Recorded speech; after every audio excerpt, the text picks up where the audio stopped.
This story is shocking, and we have to warn you, the details may be upsetting.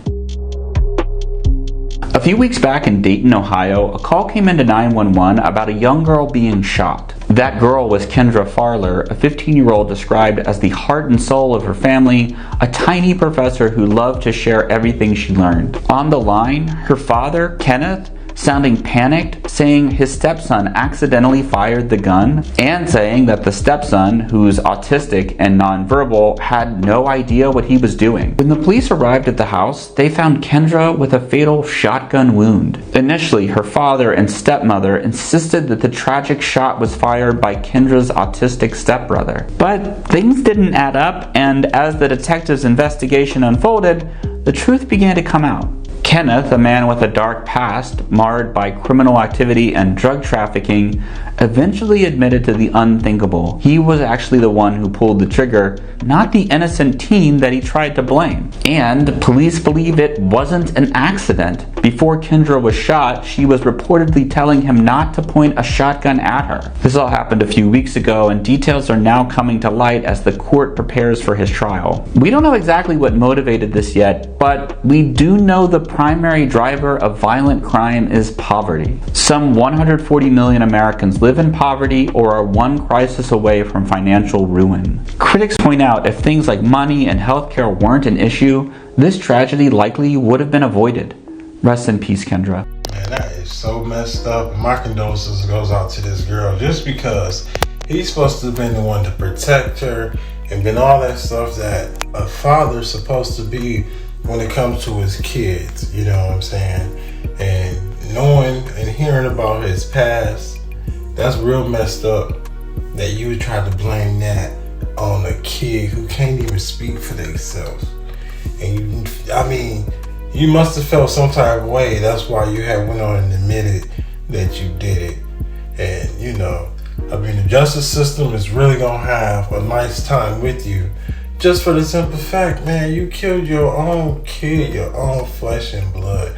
And I don't know what is wrong with people with weapons and guns and thinking they have the high power to choose somebody's, you know what I'm saying? Oh, well, I guess your life ends today. Like, who are you? So I hope the justice system have a very good time and do what's right. This story is crazy, and we have to warn you, the details may be upsetting. This is Che Ahn, an armed forces veteran from Lacey, Washington, who was going through a divorce with his wife, Young Ahn. They were living separately, and one day, when she was coming back from church with their 2 kids, she found him at the house. Not wanting the kids to see their parents fighting, she sent them away to get ice cream. That's when the situation quickly turned violent. Che attacked her, punching her in the head and throwing her to the ground. He then duct taped her hands, eyes, thighs, and ankles. During a brief moment alone, she incredibly managed to call 911 with her Apple Watch, but her mouth was taped shut, so all she could do was yell. Hello? What's going on there? She also used the watch to send notifications to her emergency contacts before Che realized and smashed it with a hammer. He then drove her to a remote woodland where he stabbed her multiple times and began digging a shallow grave. Che then buried her alive, telling her she was gonna die.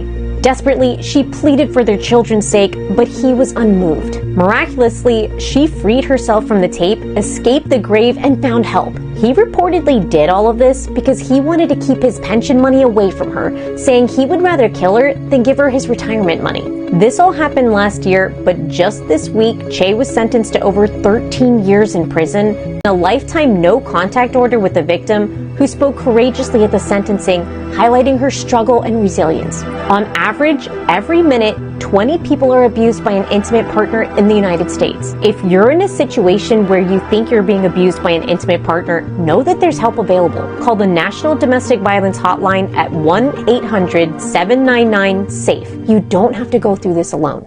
Well, that was quite disturbing and crazy that this dude then did this to his wife so she can't get his pension. Now, you just got to think to yourself, what in the is this world coming to where somebody gonna bury somebody alive? Thank God he didn't kill her. And you know what I'm saying, she was just in there until something or someone, stumbled across her grave site. But at the same time, you never know who you get involved with, just like we never know what type of person we sit next to. So this right here is just crazy that he only got 13 years.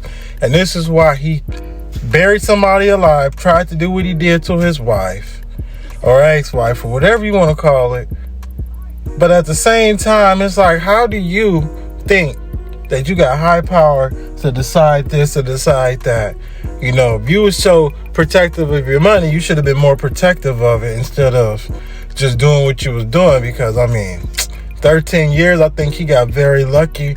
And who knows, he might not live 13 more years, you know. But at the same time, he could live another 30 years. So that means he can be out here freely for a good 15 years if nothing happened to him. And he just tried. He actually did bury his wife. Tell you what, the justice system on some people.